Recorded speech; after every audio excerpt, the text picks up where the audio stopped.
Hello, my name is Charles Feldman. And my name is Ila Edgar, and we're here for another episode of Trust on Purpose. And today we have another guest, a wonderful guest whom Ila and I have just been catching up with because we haven't necessarily had a lot of time to talk with him for a while. Our guest is Dan Newby, and Dan is the author of, oh God, I just forgot the title. Ila, help me. 2 books, The Field Guide to Emotions and The Unopened Gift. Do you have another one? Actually, there's 5. There's 5. Oh, okay. Oh. So there's 5 books. Yeah. And before we go there, I would also like to say that Dan was one of the senior faculty members when I took my coach training. And so we have known each other for a very long time.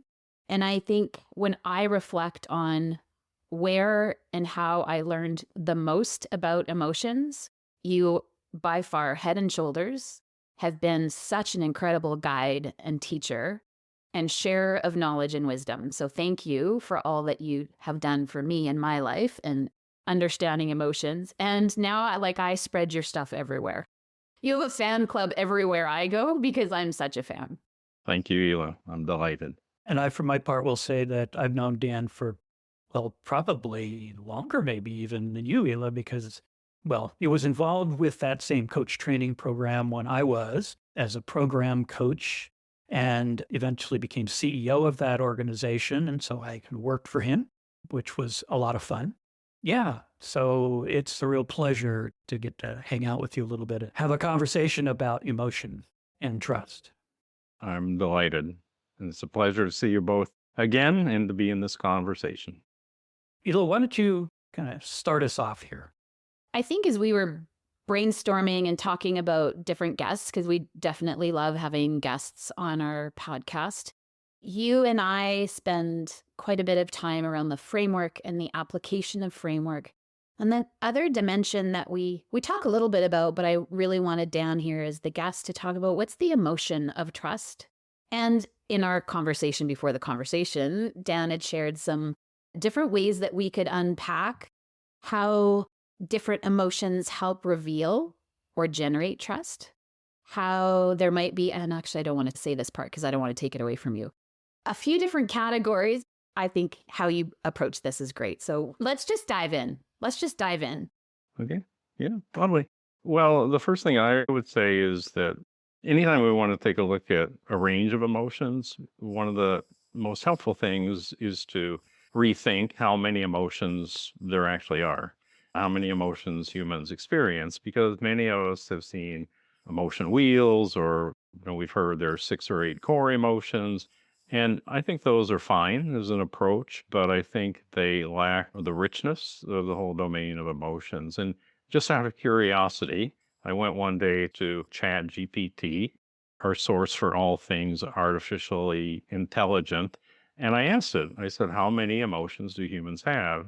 And I looked at the response. It said, it's impossible to say because human emotions are so nuanced that there is no number that could be put on that.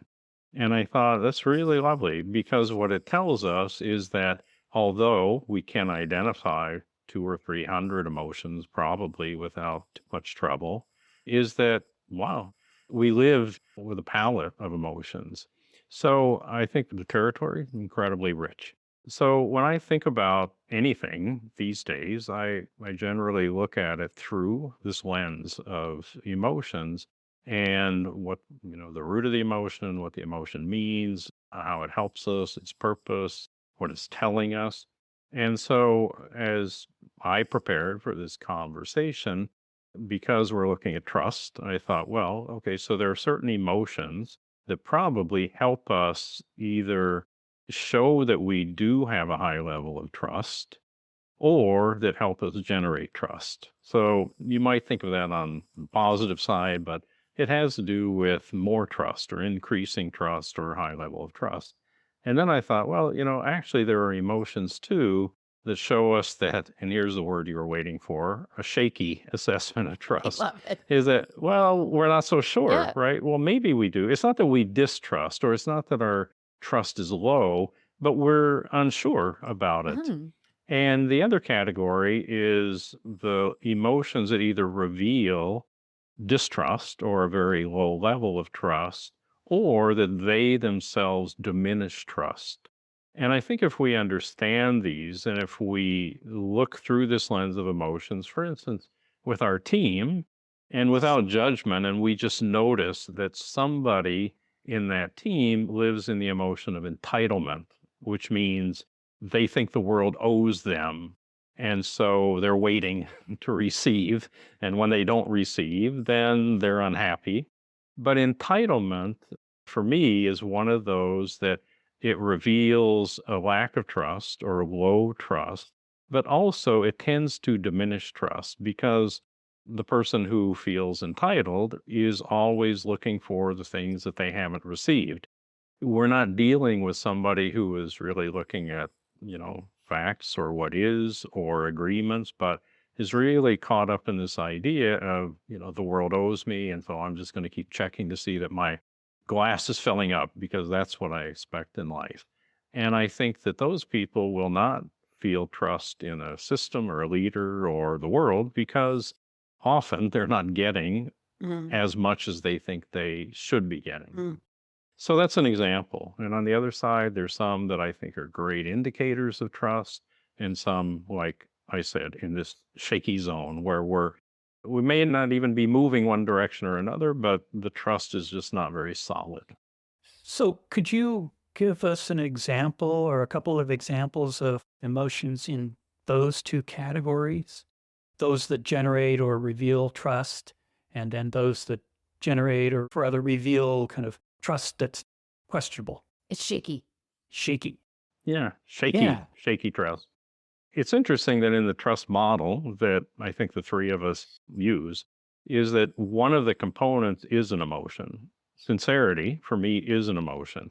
And so, of course, when somebody's sincere, what do you know? You still may not trust them completely because there's the other components of competence and reliability, but you have a piece of the puzzle. So when somebody's very sincere, they're already partway there to either revealing trust because they're sharing with you things that they're sharing things with you without a filter. What I think is what I'm sharing with you. It's what I'm speaking. It's what I'm telling you.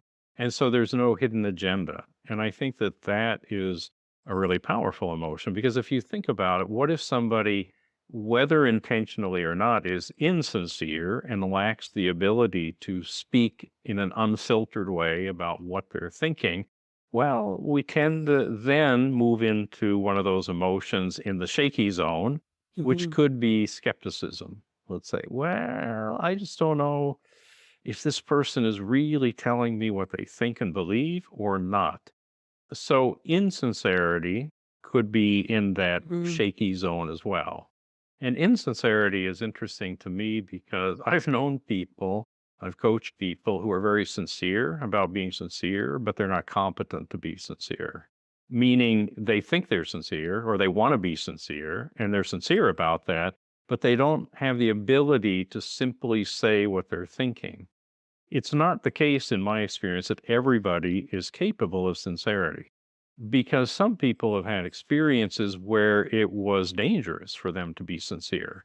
For instance, they lived in a home where if they said really how they felt, they got punished for it, or in a culture, or Mhm. in an organization. So I think that I can remember in the past having judgments about people who were not sincere or who were insincere. And then one day I realized, oh, you know what? That just may be how they survived for years.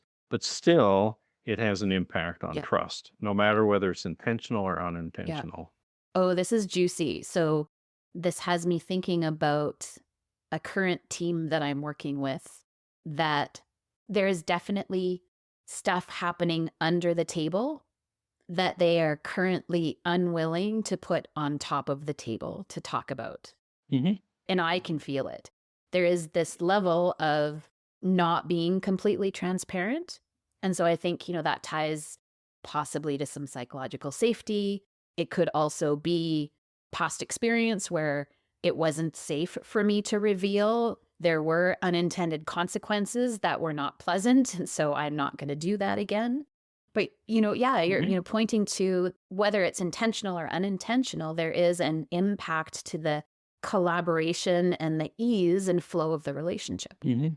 And things like that and trust in general, I've moved beyond thinking of these as moral issues. It's just, okay, this is about probably like you shared before. It's about interaction. It's about our ability to interact fluidly, in a way that cares for the interaction and the relationship. Yeah. In other words, trust is really a behavioral rather than moral issue.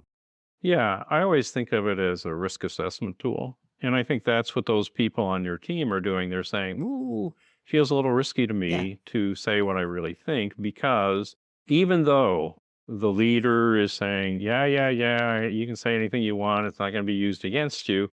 If they don't believe that, then that's distrust, right? They are unable to share. And the curious thing to me is it's not necessarily about that leader or other people on the team. Again, it could be something they learned growing up, and that was their way of surviving and their way of getting through the world, was to not say things they really felt or cared about. So I think one of the things that is helpful in understanding trust from my perspective is it doesn't matter how trustworthy I think I am. I could be 100%. I could be absolutely sincere, competent, reliable. That doesn't mean people will trust me. Them extending trust will depend on them as much as it'll depend on me. So if somebody doesn't trust me, or the other side, if I don't trust somebody, it's because we don't align on these things. And how do we have a conversation about that? And is that something that's important to us that we want to do, or do we not want to do it? Yeah. Or is there even enough trust to have a conversation about trust? Yes. Right. Yes. Because sometimes there is not. Yeah. You talk about trust itself being an emotion, I think. Yep. And then I think there are also other emotions that kind of run with trust, and the same with distrust. Or that other one, the shaky, maybe suspicion or skepticism would be a way of talking about that from an emotional perspective. But what other emotions do you find tend to run with trust, if you will?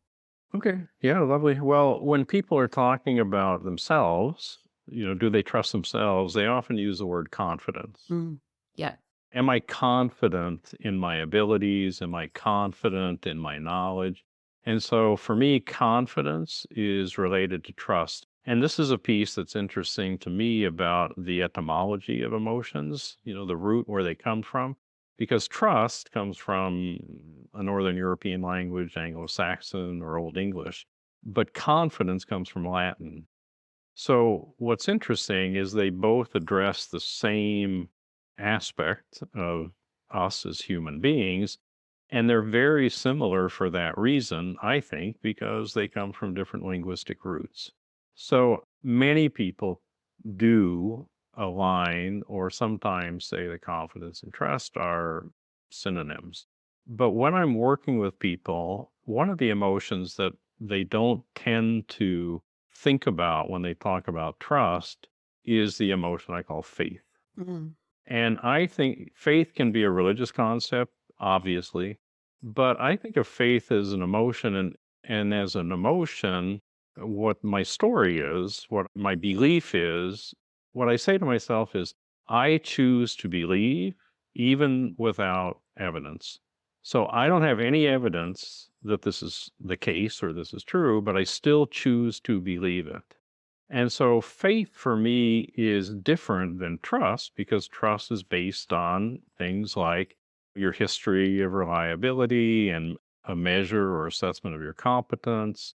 So for me, it's quite different. And the value of faith is that I can choose to believe even without any evidence that something is true. Hmm. And of course, that's what makes faith so powerful sometimes. I mean, you can think about it. Do you believe in God? I can give you all the reasons in the world, all the statistics, all the data that there is no such thing as a God. But if you believe there's a God, there's a God. And vice versa. If you believe there's not a God, I can give you all the evidence or data that I can dig up, and you'll still say, yep, well, that's really interesting, but I don't believe there's God. So Faith is really powerful in that sense. And I think that it can be an extremely helpful tool. I know for a while I put it as a screensaver. And the question I put to myself to read every day was, what would I do if I was acting from faith as an emotion? Because it was a time in my life when I had a lot of doubt. Oh, well, doubt goes in that middle column. Doubt is, shaky assessment of trust. I'm not sure. And so for me, it was really helpful because it helped me make some choices that I didn't have evidence were the right choice or would be even a good choice, but I needed to make a choice and I needed to move forward in certain parts, in this case of my business, of, writing books and creating courses, because I didn't know. I didn't know that one day that Ila would have this on her sitting in her office on the desk. I didn't know that. I had no evidence that it was going to be of value. So faith helped me focus and get it done and put it out in the world. And of course, now I do have evidence, but then I didn't. So I wonder what kind of role faith plays in building trust, because we may start from a place where we don't really have any evidence that this person is trustworthy or will be trustworthy. So we're, like you said, we're taking a risk. We're risking something that's valuable to us and taking the risk that making it vulnerable to that person's actions, what they're going to do.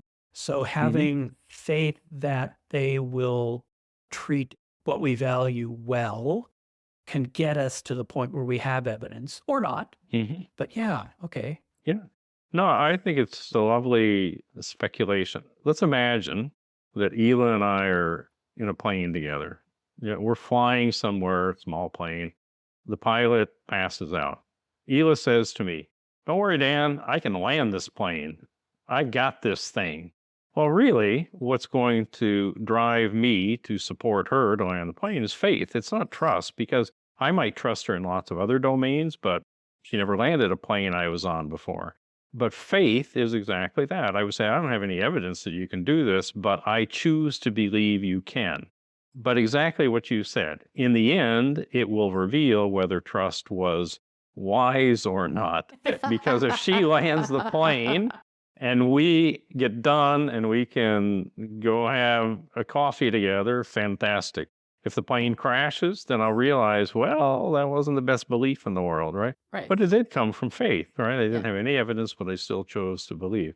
So I think trust is more, let's say, reliable. In trust, we are measuring things, we're assessing things, we're doing things, we're building a case that I'm not risking excessively or beyond my willingness to risk for something. Because the trust approach would be, I would say to Ela, well, show me your flight certificate, show me your CV that says I got 20 years of landing small planes in emergency situations. Give me the stats on how many times you've done this safely and how many times you haven't. And then look me in the eye and tell me that all of this is true. And yes, you really can land this plane. I want sincerity. That's what I would do if I was trying to build trust in that situation. I probably don't have time to do that. We probably wouldn't be able to do that. And so in that case, I think what you're saying, Charles, is exactly right, is that sometimes faith, it can be a stepping stone to the opportunity to build trust or to reveal that trust is not prudent. Yeah. And so I also wonder about faith tipping over into blind trust, where trusting by ignoring evidence that we should be paying attention to that this person is not trustworthy. Yeah. Well, it can, and that's a great question. Is what I'm acting out of faith, or is it naivete? Or is it denial? Denial, yeah. Blind trust for me is all about denial. Yep. I don't want to look and see. And naivete is just simply, I want it to be that way, whether it's that way or not.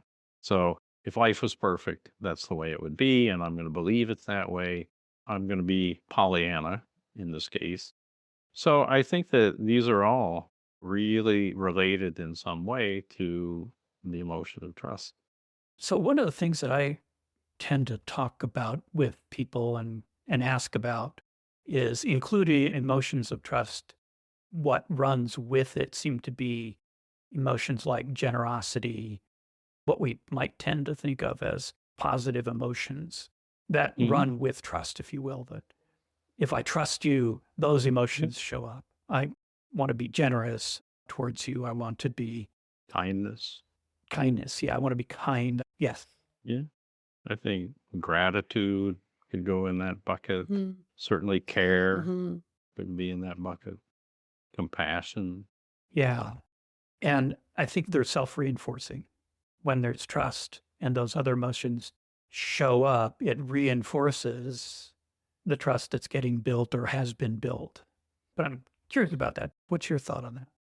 Yeah. Well, I think those incline us to trust because we feel safe with a person. If they're being generous, then they're showing they care for me, that I'm important to them in some way. And so they're extending themselves to me. And in a sense, they're building, I think, a foundation for trust. So I think a lot of those emotions, that's the way they play. The one that I always find curious is the one that seems like it might be in there, but it's a little bit slippery, is affection. Mm. And so affection is, we like people. But what I find sometimes, and I have had this experience in my life, for instance, as a leader, well, I can make choices and decisions about people based on trust, sincerity, competence, reliability, or on affection, because I like this person. And I think that we confuse those sometimes. I know I certainly did as a leader, where I made choices sometimes about the people I hired. Maybe in the trust category, there was sincerity, or I assessed sincerity. But partly, sometimes I hired people because I liked them, not because they were competent, not because they had shown reliability. And the problem with that is that then you get a group of people who are not particularly competent, they're not particularly reliable, they're not particularly trustworthy, even though you like them. So this separating affection from trust for me is a wonderful thing to do. But the curious thing is that we can trust somebody and feel affection. We trust them and we like them. We can not like them and not trust them. We can trust them and not like them, or we can like them but not trust them. All of those variations are possible.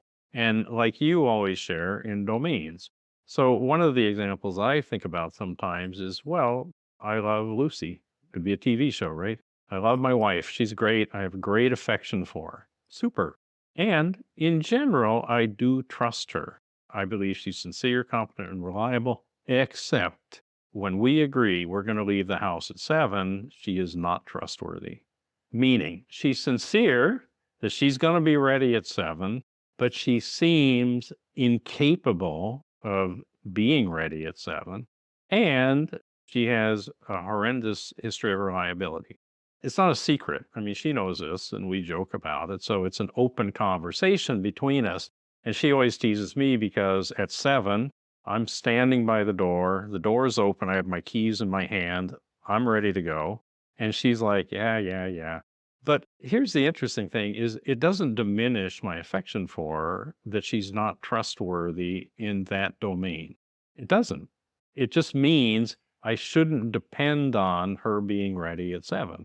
If I do, then I'm being naive, right? Then I'm hoping she will be, but it's not based on the reality of who Right. she is. Right. And I think that that's really helpful to see. And there are people who are our friends. We have great affection for them, but we would never loan them money. Why? Well, because we don't trust them that they will repay the money, even if they're sincere that yes, they will. We know by knowing them or by our experience with them, maybe they're competent, Mhm. but maybe they're not reliable. Yeah. Or maybe they're reliable, but maybe they're not Mhm. competent. Yeah. So I think that when I work with people and the question of trust comes up, I often think about this relationship with affection Mhm. and investigate because I Mhm. think people trip over that fairly often, Yeah. is what I see. That's a good point. Something else you said brings up a question for me or a thought as well. And that is, you said, you recognize that Lucy is not capable of Mhm. being right next to you at the door, ready to go at 7. Mhm. And you still have great affection for her because you really don't have an expectation that she will be. But I think often, especially in the workplace, we create expectations about someone's behavior, their trustworthiness in some way. And then when our expectation is dashed, maybe 2 or 3 times, we trip over into some other emotion like resentment or annoyance, which, by the way, shows up. Those are emotions that tend to show up in distrust. We trip over into distrust of that person. Now, you continue to trust Lucy in many other ways, but you just don't trust her in that particular kind of situation. Yes. And you don't have expectations that are going to be dashed. Well, the difference I would make is sometimes I do have expectations or hopes, at least. Those are different, I think. I would claim that those are different. Yeah. But I'm aware that I have expectations. I'm aware that those are my standards. Those aren't her standards. And I think that's generally where our expectations come from. We expect people to respond within 24 hours. Why? Well, because we respond within 24 hours. It may be a norm within the organization or the family or the company. Yes, that's true.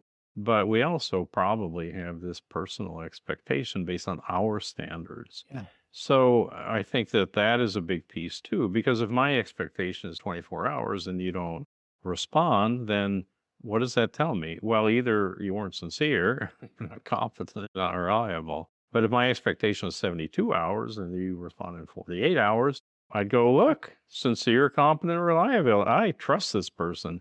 So I think that, that's a great place to look, is how much of our assessment of trust is based on our standards is hugely important. I'd like to go back to this emotion of affection and likability. And again, I'm kind of thinking about some of the teams that I'm currently working with, and they are very social. They really like each other. They have a good time working together. And thinking of one leader in particular, there are definitely performance goals that are not being met or accountability issues. And I think that this likability or this affection emotion is getting in the way of being able to address. Because now we're kind of more friends. And we've lost sight of the reporting relationship, or it's blurred. And so that causes some trickies. So some of these issues are not being addressed. His leader just doesn't know how to approach them. I would say exactly. And I can speak from personal experience on this, is if somebody reports to you, but you regard them principally as a friend versus somebody who is on your team, well, you're likely to operate out of affection rather than to operate out of accountability, trust, doing what we say, all of those things. So I think it can be a big breakdown, can be a big breaking point. And I think what's helpful is to realize that in some cases, what we're aiming for in a relationship is affection. We just want that person to like us. But in others, trust is more important. I need that person to trust me. And I think it depends on the relationship and the person. And where it gets tricky is when we have more than one relationship with a person. Yeah. Where we have a friendship as well as a working or a collaboration or a working engagement of some kind. Because then we're really approaching that with two different sets of emotions, and trust may not be the highest. I just wanted to put in here, most of our listeners are used to us talking about 4 trust assessment domains: reliability, sincerity, competence, and care. Yep. Being the 4th one. And I know you also consider that as an emotion. You're talking about the reliability, sincerity, competence, those 3. Yeah, I don't dismiss that. What I tend to do is I put care inside of sincerity. So if Ila says, yes, I care about this happening and I'm committed to do it, then it really falls for me under, well, does she really care or does she not care? Is she being sincere about her care or not? But my perspective is organize the model so it works for you. I mean, if it works for you, the listener, or you, anybody, to have the 4, fantastic. It doesn't matter. It's a fantastic model. If you nest care inside of sincerity, wonderful. I mean, as long as you are clear with what trust means to you and how to recognize it and how to build it when you need it, then I think the model's just the model and fantastic. So yeah, lovely. Yeah.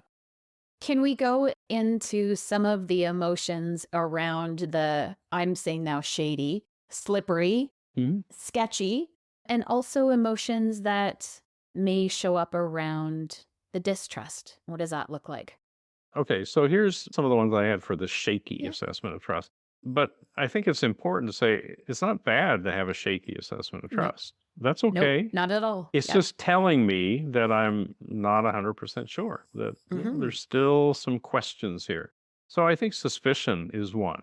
But suspicion also has the flavor that I'm imagining that maybe there is something I shouldn't be trusting about the situation. So I'm looking for reasons to not trust, or I want those suspicions resolved so that I can move more into trust. I think doubt, but doubt for me is an emotion. Doubt shows up when we're doing something new that we've never done before. We're driving a new place, we're heading up a project that's bigger than we ever headed up before. We're getting married. Like, we never did these things before, so we don't know what it's going to be like. So doubt for me has the quality of its impulse is to prepare.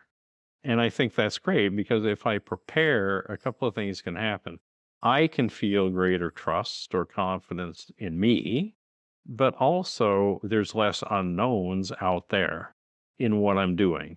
So it's not that doubt will ever go away in a new situation, but I can move more and more into trust if I take a look at the doubt, if I prepare myself, if I resolve some of the unknowns in the situation, then Mhm. sometimes it's much easier to trust.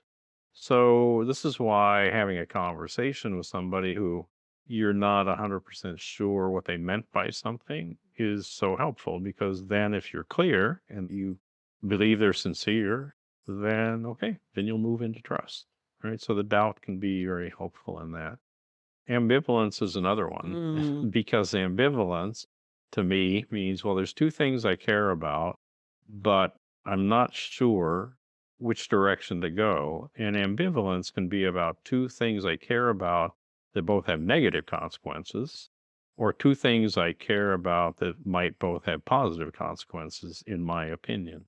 So, do I want to go skiing or sailing? Mhm. Okay, well, I might feel ambivalent. Well, I don't know, but those are both kind of cool things. Do I want to pay taxes or medical bills? Well, not such a great choice, but still I can feel ambivalent about which to do. So I think that ambivalence can be in that shake area. I think fear can be, because what's fear? Well, something may harm me. And so I'm not sure, but it's a possibility that something may harm me. So Mhm. I would put that in there. Confusion, right? Just lack of clarity for many people. If I'm constantly confused, well, even about where I'm driving, then I don't trust that I know how to get there. And I think you mentioned, Charles, skepticism. And skepticism for me is I believe one thing, but Charles is telling me something different. And skepticism is the emotion that has me trying to either choose between those or integrate them somehow. So I'm trying to determine what to believe, but how it's related to trust is because I believe something already. When Charles tells me the opposite, I'm like, do I trust that? Do I trust him? So it puts me in that middle ground of being unsure about whether trust would be a good choice or not. This is all really making me curious about, I think many of us and leaders that we work with have grown up or learned about emotions as there's these good ones and then there's bad ones. Mhm. And in understanding the purpose of each of these emotions, especially the ones that we've been taught to hold as negative or bad emotions, how much richness becomes available to us when we remove that assessment of the goodness or badness of an emotion Mhm. and rather lean into there's data here for me. Yep, I would completely agree. And I would say the same is true with trust. One of the things when I work with organizations or teams is they always say that we need more trust. And I'm like, whoa, hang on here. More trust is not necessarily better. Just like less skepticism is not necessarily better. When you were landing that plane in the emergency, skepticism could have been my friend, That's right. right? It could have saved my life. Yes. So skepticism, we throw it in the negative emotion basket, but actually it's a fantastic emotion. It serves us. But if we throw it in that bad emotions bucket or negative emotions, then we don't pay attention to it. Mm-hmm. And I think that that's something we do habitually. It's something that we learn. But to be honest, I work with people in every part of the world, and everybody does that. I mean, I don't know. I've not worked with anybody from a culture that says, no, we don't assess emotions as positive and negative. I've never run into that. So I think it's a pretty human thing we do. But I think for me, it's more based on how it feels to me, like it's pleasant or unpleasant. And we say, oh, that makes it positive or negative. And I would say, no, no, no. You can't equate. It doesn't work to equate that. But the other thing is sometimes we put emotions in that negative bucket because we see them as dangerous, or we've been hurt by them, or we've hurt other people when we're in that emotion. So it's not that it doesn't have some value, but I completely agree with you. When we look at emotions through that lens, we lose a lot.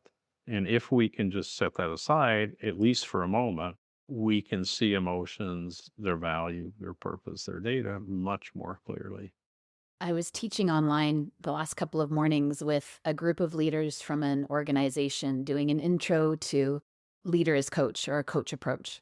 And it was so fascinating as I did a live coaching demo for them, how a number of them was like, well, but you're talking like what you did was just therapy because you were talking about how people feel and their emotions. And like, that just doesn't seem like something we should be doing. I'm like, well, isn't that fascinating? Yeah. Isn't that fascinating? Yeah, it is interesting to me because if you listen to people, they use emotions all the time. They talk about their emotions. Their kids talk about emotions. I did a facilitation with a big group who was in the aerospace industry, including NASA and one of their prime contractors, 22 people. They're working on a $2 billion project together. And to get a sense of the group, the first question was, in 30 seconds, say, share what you're thinking about the program, about this thing. Every single person started their statement with an emotion. I'm scared, I'm excited, I'm angry, I'm delighted. Every single one. And it's like, you know what? They're in the room. It's not like we don't talk about these, but because we've labeled them as, well, this is psychology, then we don't have them as a daily tool. And I tend to think about this like arithmetic. I mean, think about arithmetic. You use it every day, but you're not a mathematician, but you still use arithmetic every day. And it changes your life. It enhances your life enormously. How could you live without arithmetic? But it doesn't mean you have to be a mathematician. It just means you need to understand it well enough to employ it. You may not know anything about calculus. That's fine, but you got arithmetic. And I would say that having the language, the articulation of emotions, the understanding of emotions is one level. Using them to do therapy is something else. And it's something that I have no business in that territory because I'm completely ignorant about how to do that. But in the territory of coaching or in the territory of writing or discussing emotions, Yeah. they're just emotions. Yeah. This has been a fascinating conversation. I'm just watching our time. As we close, how can people find you if you'd like them to find you? Oh, I'd love for people to find me. So I'm on LinkedIn, Dan Newby. I think I'll pop right up. If you're interested in any of the books, you can go on Amazon, type in my name, I'll pop up. My website is schoolofemotions.world. Schoolofemotions.world. And if you want to write to me, I'm Dan at schoolofemotions.world. But I'd be delighted to hear from anybody. I love this conversation. I'm always available to explore. Mm-hmm. And would you, before we close, also share with our listeners the titles of the books that you have written? Sure. Well, the first one was The Unopened Gift, and it's a primer in emotional literacy. That's the title. And the idea is that we all have emotions, but most of us haven't opened them. We haven't unwrapped them. We haven't seen them. So, and they are a gift. We all have them. The second is the Field Guide to Emotions, which is not exactly a dictionary, but it's a place that you can search through and say, well, I've got this emotion. I'm not sure what it is. So I'm going to go through these 150 emotions to see if something resonates with me. So that's the second book. The third book was a workbook that accompanies the unopened gift. And it's really the process step by step about how do we build emotional literacy. It's quite a small, self-guided workbook. And then I collaborated with one of my Vietnamese students to write a book called Hello Emotions. And it's lovely because it's her stories about how she befriended emotions. And she came from a very technical background. So emotions were not part of her life before she moved into coaching and working with people. So she wrote those stories. And then I wrote after each of them how those emotions could be seen from a structural perspective and deconstructed and related emotions. And so the more technical part, you might say. But her writing is beautifully lyrical. It really reflects Vietnamese language, although she wrote in English. And the last one that just came out last month is called Dignity in Policing. It's a collaboration with somebody who works in Texas with 100 police departments. What it focuses on is the opportunity for police to develop emotional literacy because it would help them, it would help the agencies, it would help the community. And the statistics among police for suicide, for drug abuse, for spousal abuse, for depression are astonishing. They're 3, 4, 5 times the norm. And the statistic that really caught me is that more police in the U.S. die from suicide than are killed in the line of duty. That's horrible. And I was completely astonished when I learned that. So it's really an offer to people in that territory who have never seen emotions as a tool or something they could learn or something that would benefit them to take a look. And it's been really well received, and we're thrilled with it. And I think it's really going to have an impact eventually in that territory of law enforcement, first responders. Mm. Nice. Thank you. And thank you for today's conversation, Dan. It's been great. Absolutely my pleasure. I'll come back anytime. Yay! Yay. And will you bring a different joke with you when you come back? Oh, sorry. I will absolutely, I commit. I will learn a new joke for the next session. And for those of you who are listening, Dan shared a joke with us before we started the conversation today that was pretty good. Yeah. I mean, we got a good laugh out of it. Here, I'll even go one better, Charles. Next time, I'll bring a joke that has to do with emotions. Oh. All right. How about that? I didn't even have to double dog dare you. You just offered that. I know. I just offer it. And I don't know what that joke will be. I have no idea, but Do you have faith? I am sure it's possible. I have faith. Yes, I have faith. Absolutely. I don't trust myself so much as a joke teller, but I have faith that I can find a joke. I love it. Dan, thank you very much. It's been great talking with you today. Thank you. It's been a delight. Thank you. You're a wonderful host. Thank you. Thank you. On behalf of both Charles and myself, we want to say a big thank you to our producer and sound editor, Chad Penner, Hillary Rideout of Inside Out Branding, who does our promotion, our amazing graphics, and marketing for us. And our theme music was composed by Jonas Smith. If you have any questions or comments for us about the podcast, if you have a trust-related situation that you'd like us to take up in one of our episodes, we'd love to hear from you at trust@trustonpurpose.org. And we'd also like to thank you, our listeners. Take care and keep building trust on purpose. Until next time. Until next time.